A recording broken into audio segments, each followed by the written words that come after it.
तो ये है ब्रिज रेक्टिफायर जो कि एसी को डीसी में बदलता है। इसके अंदर होता है डायोड और डायोड का सिंबल इसके ऊपर ये रहा।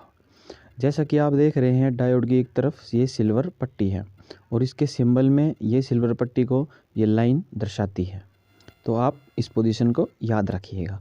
यदि हम इधर से पॉजिटिव वोल्टेज देते हैं तो उस तरफ से पॉजिटिव वोल्टेज निकलेगी, परंतु यदि अपोजिट साइड से देंगे तो पॉजिटिव वोल्टेज हमें नहीं मिलेगी।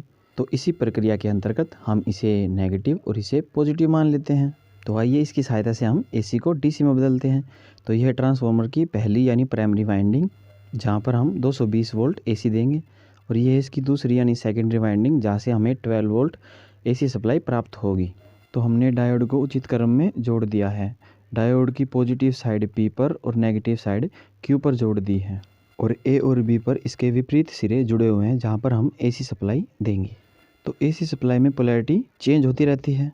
तो मान लेते हैं ए सिरे पर पॉजिटिव है तो वो D4 और D1 पे आएगी, पर क्योंकि D4 नेगेटिव की तरफ जुड़ा हुआ है तो वो ब्लॉक करेगा और D1 से पास होते हुए हमें पॉजिटिव वोल्टेज प्राप्त हो जाएगी। इसी समय B पर नेगेटिव आ रही होगी जो कि D3 और D2 से पास करेगी, पर D3 पॉजिटिव की तरफ से जुड़ा हुआ है इसलिए D3 ब्लॉक करेगा और 2 से हमें नेगेटिव सप्लाई मिल जाएगी।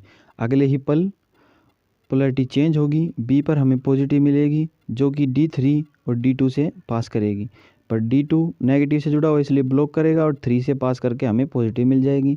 और ए पर जाएगी नेगेटिव और वो D4 D1 से पास करेगी, पर D1 ब्लॉक करेगा, D4 से हमें नेगेटिव मिल जाएगी।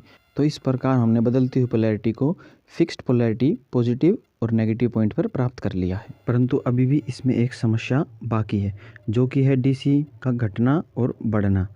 तो ये एक अभी भी वेरिएबल रूप में है, तो इसे आप देख सकते हैं डायग्राम के रूप में। अभी वो एसी से ऐसी डीसी बन गई है जो घटती बढ़ती रहती है।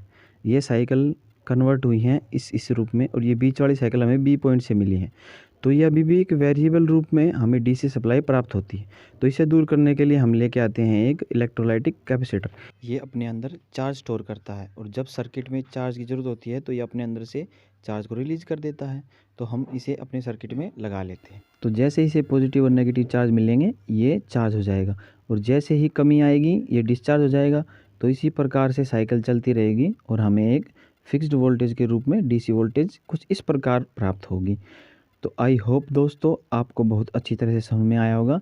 यदि आपको ये वीडियो अच्छी लगी तो एक सब्सक्राइब ज़रूर कीजिएगा और अपने सभी मित्रों को जो ये जानना चाहते हैं उसको शेयर ज़रूर कीजिए। तो धन्यवाद आप सभी का जो हमारे चैनल पे समय दिया। तो शुक्रिया, मिलते हैं नेक्स्ट वीडियो में। See you in the next video.